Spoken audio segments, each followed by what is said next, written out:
In this video, we will tell you some facts and secrets that some people do not know about Pablo Escobar, the world-famous person whose name has been associated with drugs and the Mafia.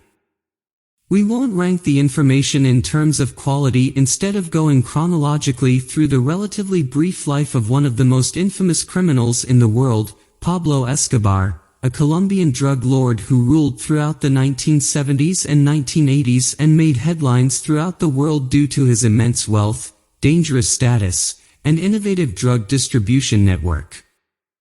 Pablo's strategy in his conflict with the government is known as plomo o plata, which translates to silver or lead. Under this strategy, you can either take Pablo's bribe or accept his 10th bullet.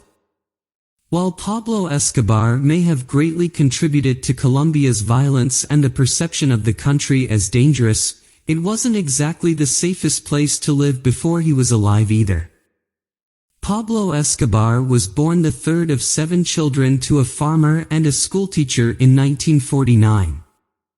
Colombia was violent before he was born, and true to form, when the pen failed, Pablo was always ready with the sword. Escobar was instantly thrown into a dangerous milieu in the 1940s and 1950s when Colombia was, in fact, experiencing a revolution. The assassination of Liberal Party presidential candidate Jorge Eliezer began the period of political unrest known as La Violencia, which literally translates to the violence. The ensuing civil war claimed over 180,000 lives, and number 9 kidnapping and small-time crimes made Escobar a millionaire at the age of 22. Since he was a teenager, selling bogus lottery tickets and defrauding people on the street, Escobar had his sights set on fortune and power. This eventually led to more crimes. In his early 20s, Escobar experimented with kidnapping, capturing an executive from his hometown of Medellín and holding him for ransom for $100,000, which is roughly equivalent to $600,000 today. All of this made Escobar a millionaire by the time he was 22. Apparently, crime pays. He imported exotic animals, had planes, helicopters, and number 8 cars. Escobar used murder to ascend to power, so También Los Vamos is about as violent as you can expect from a gang or crime family. When he was only 26 years old, Escobar recognized that there was only one way to the top and seized his opportunity.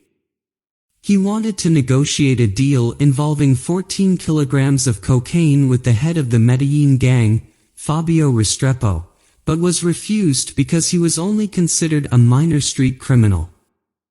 Escobar allegedly assassinated Restrepo and then notified Restrepo's adversaries that they now worked for him, essentially taking control and starting his rise to the position of drug tycoon and king of cocaine. If he couldn't bribe you, he'd kill you. This is how many people in the Medellín Cartel earned their well-deserved reputation as one of the world's most brutal, vicious, and homicidal criminal organizations. Adele Presser, are you staying in there, hero mu cocaine? During his time as a drug lord, Escobar gained many friends and associates in police enforcement. He frequently bought their loyalty by offering them bribes. Oh my, how disappointingly no. Everyone accepted the bribe, leading to his well-known proverb, plata o plomo, which translates to silver or lead. As a result, thousands of people died, including 107 innocent people in the famous Avianca Flight 203 bombing, and another 52 in the DOS building bombing.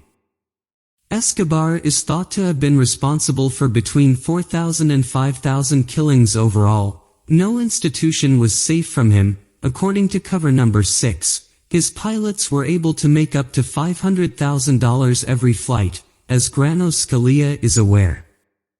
Before Escobar became wealthy, he would personally fly small planes into the United States with cocaine hidden in the tires. However, once his business became successful, he started hiring professional pilots who would smuggle in tons of cocaine for him. Oh, and we're not being vague here.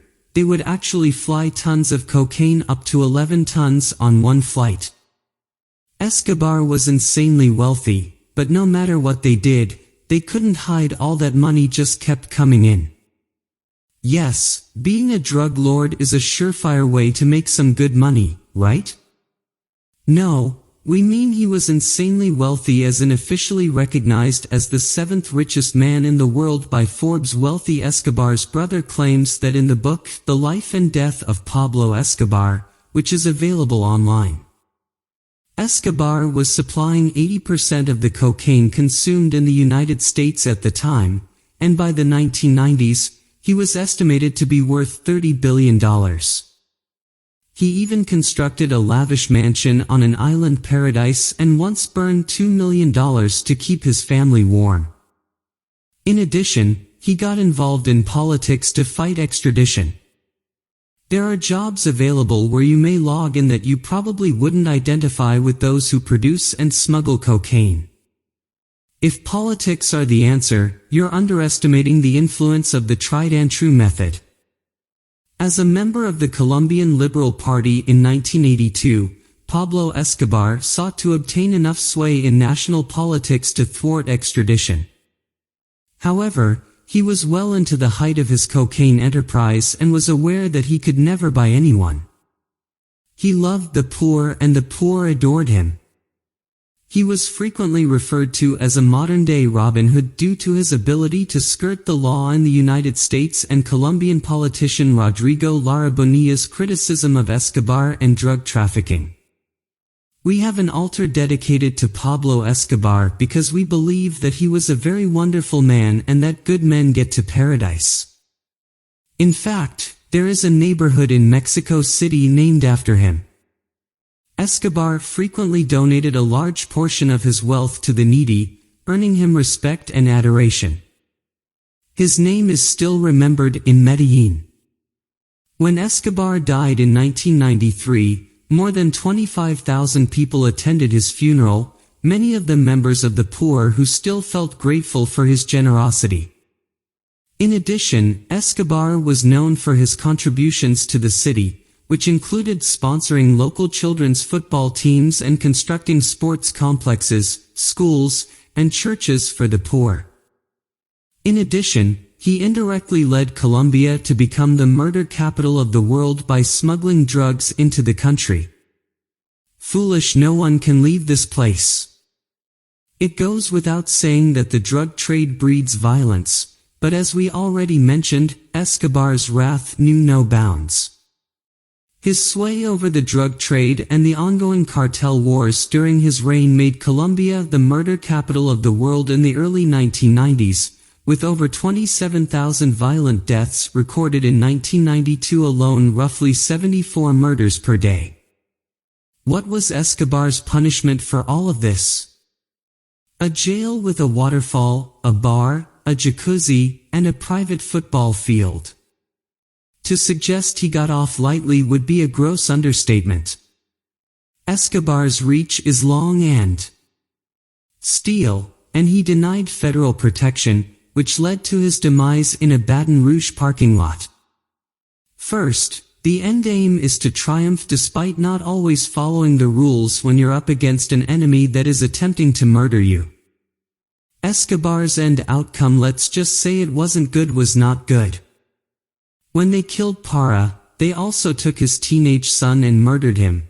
They wore signs around their necks that read, "What do you think of the exchange for the bombs?"